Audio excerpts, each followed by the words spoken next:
अस्सलाम वालेकुम। पिछले लेक्चर में हमने सीखा था कि यूज़र से जो वैल्यू है प्रॉम्प्ट को यूज़ करते हुए किस तरह से इनपुट लेते हैं। अगर आपको ये क्लियर नहीं है तो इसके लिए आप प्रीवियस लेक्चर देख लें। आपने क्या करना है, हमने एक फोल्डर ओपन किया और जेएस प्रॉम्प्ट के नेम से और उसमें एक इनपुट डॉट जेएस की फाइल जो है वो क्रिएट की है। इस लेक्चर में जो है वो हम टाइप्स ऑफ ऑपरेटर्स को डिस्कस करेंगे। अब very first types of operators में हमारे पास अरिथमेटिक ऑपरेटर्स आ जाते हैं। अरिथमेटिक में जो है प्लस माइनस मल्टीप्लिकेशन मॉडुलस वगैरह ये सारे ऑपरेटर जो हैं ये यूज होते हैं। तो एक दफा लास्ट लेक्चर में हमने प्लस वाला जो अरिथमेटिक ऑपरेटर है ये यूज किया था दो नंबर्स को ऐड करने के लिए। फिलहाल हम इस प्रॉम्प्ट को खत्म करते हैं ताकि जो है वो टाइम कम यूज हो। और इधर हम कहते हैं जी कंसोल 12 + 12। अब अरिथमेटिक जो प्लस है सबको पता है जी एडिशन करने के लिए यूज होता है। 12/12 अगर यूज करेंगे तो ये क्या करेगा, डिवाइड कर देगा और हमें आंसर दे दिया 1। अब अगर इधर हम मॉडुलस ऑपरेटर यूज करते हैं जिसको हम परसेंटेज साइन बोलते हैं, अब सेव करके प्रोग्राम रन करेंगे तो आंसर हमारा आएगा 0। 0 क्यों आएगा? क्योंकि जो डिवीजन है उसने 12 को 12 पे डिवाइड किया तो जो क्वोशंट आता है ऊपर वाली जो वैल्यू होती है वो डिस्प्ले होती है। जबकि मॉडुलस ऑपरेटर में मॉड ऑपरेटर में क्या होता है, जो बाकी बचता है उसको हम यूज करते हैं। जैसे इवन ऑड है, अब इवन नंबर का कैसे पता चलता है? अगर किसी दूसरे नंबर पे उसको डिवाइड किया जाए और बाकी 0 बचे तो हम कहते हैं ये इवन है। तो उस तरह के केसेस में हम मॉड ऑपरेटर जो है वो यूज करते हैं। इसी तरह से इंक्रीमेंट ऑपरेटर है, मतलब आपने इधर एक वेरिएबल लिया सी और फिर आपने कहा जी सी इक्वल्स 12 और फिर आपने लिखा सी प्लस प्लस। तो इधर अगर हम सी की वैल्यू जो है वो डिस्प्ले करते हैं, सेव किया और प्रोग्राम रन किया तो 13 क्या है, ये इंक्रीमेंट ऑपरेटर है जो क्या करता है, सी की वैल्यू में 1 का इजाफा करता है। इसी तरह से डेक्रीमेंट ऑपरेटर ये क्या करेगा, कमी करेगा। तो ये जो है बेसिक ऑपरेटर्स हैं। उसके बाद असाइनमेंट ऑपरेटर, ये हमने इधर यूज कर दिया कि राइट साइड पे जो वैल्यू है ये स्टोर कर दो सी में, इसको हम बोलते हैं असाइनमेंट ऑपरेटर। इस तरह से कंपाउंड असाइनमेंट ऑपरेटर भी कुछ होते हैं, जिस तरह से मैंने लिखा सी प्लस इक्वल 12। ठीक है, मतलब क्या करो, सी को एक वैल्यू असाइन करते हैं। लेट्स सपोज मैंने सी को 10 वैल्यू असाइन कर दी। अब मैंने सी में जो है वो ना वो 5 का इजाफा करना है, तो मैं लिखूंगा सी इक्वल सी प्लस 5 इस तरह से। लेकिन इसी स्टेटमेंट को हम कुछ इस तरह से कंपाउंड असाइनमेंट ऑपरेटर के थ्रू भी लिख सकते हैं, सी प्लस इक्वल 5। ठीक है, तो क्या करो, सी की वैल्यू में 5 का जो है वो इजाफा कर दो। तो इसको हम बोलते हैं, जिसमें कोई अरिथमेटिक ऑपरेटर और असाइनमेंट ऑपरेटर यूज होता है, इसको हम बोलते हैं कंपाउंड असाइनमेंट ऑपरेटर। तो ये असाइनमेंट ऑपरेटर्स हैं जी। उसके बाद आ जाता है हमारे पास कंपैरिजन ऑपरेटर। कंपैरिजन ऑपरेटर जो है ये जो है वो दो ऑपरेंड के साथ यूज होते हैं, मतलब दो वैल्यूज होनी चाहिए जिनको हमने कंपेयर करना है। जैसे सपोज के मैंने इधर लिखा 12 इक्वल्स 12।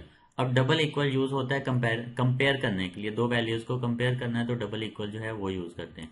12 इक्वल 12, इसका आंसर क्या आना चाहिए, इसका आंसर ट्रू आना चाहिए। जब आप प्रोग्राम रन करेंगे तो ट्रू, ट्रू का मतलब है यस, 12 12 के इक्वल 12 12 के इक्वल होता है। इसी तरह अगर मैं कहता हूँ 12 ग्रेटर देन 12 और सेव करके रन करते तो आंसर आएगा फॉल्स, क्योंकि 12 12 से ग्रेटर नहीं होता, उसके इक्वल होता है। ठीक है, इस तरह मैं कहता हूं जी 12 नॉट इक्वल टू 12। अब एक्सक्लेमेशन मार्क और इक्वल साइन नॉट इक्वल के लिए यूज होता है, जिस तरह से सी और सी प्लस प्लस में हम यूज करते आए हैं। तो 12 नॉट इक्वल टू 12, अब प्रोग्राम रन करेंगे तो फॉल्स आएगा, क्योंकि 12 12 के इक्वल होता है, नॉट इक्वल नहीं होता।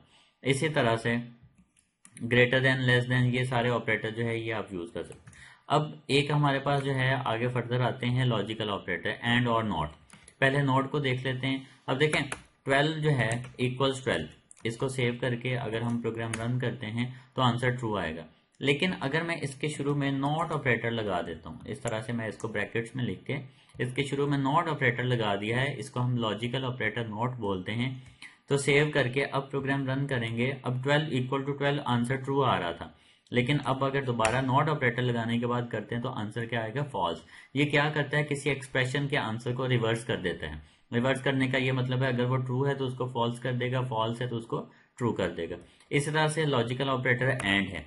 अब जैसे कि मैंने इधर लिखा एक एक्सप्रेशन 12 इक्वल्स 12 एंड 13 इक्वल्स 14। अब अगर आप देखें तो 12 इक्वल 12 इसका आंसर क्या आएगा, ट्रू, एंड 13 इक्वल टू 14 इसका आंसर क्या आएगा, फॉल्स। तो ट्रू एंड फॉल्स आंसर क्या आता होता है, फॉल्स। ठीक है, तो ये लॉजिकल ऑपरेटर्स हैं, आंसर क्या आया, फॉल्स। इस तरह से हम दो एक्सप्रेशन को इकट्ठा जो है वो कंपेयर कर सकते हैं। अगर इस केस में हम और ऑपरेटर यूज करते हैं तो आंसर इसका क्या आएगा, आंसर आएगा ट्रू।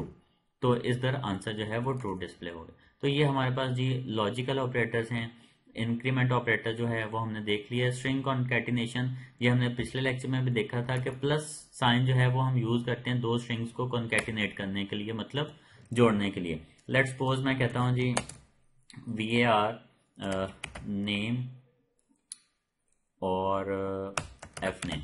ठीक है, नेम और फादर नेम। अब मैंने कहा G name equals Mohammad Umar. ठीक है, इसी तरह से मैंने कहा F name equals Mohammad Asif. ठीक है, अब दो स्ट्रिंग्स मैंने लिखी हैं और इन स्ट्रिंग्स को हम जोड़ना चाहते हैं। ठीक है, तो आप लिखेंगे नेम और प्लस एफ नेम। ठीक है, दोनों स्ट्रिंग दरमियान में प्लस ऑपरेटर, सेव, और इधर प्रोग्राम रन करेंगे तो देखें मोहम्मद उमर मोहम्मद आसिफ दोनों क्या है, इकट्ठा लिखा गया। तो स्ट्रिंग कॉन्कैटिनेशन के लिए दो स्ट्रिंग्स को जोड़ने के लिए हम जो प्लस ऑपरेटर है ये यूज करते हैं। उसके बाद आ जाते हैं एस्केपिंग करैक्टर्स। इनको हम जो है वो फर्दर लेक्चर्स में डिस्कस करेंगे। फिलहाल आपने क्या करना है, इसकी जो है वो प्रैक्टिस करनी है ऑपरेटर्स की।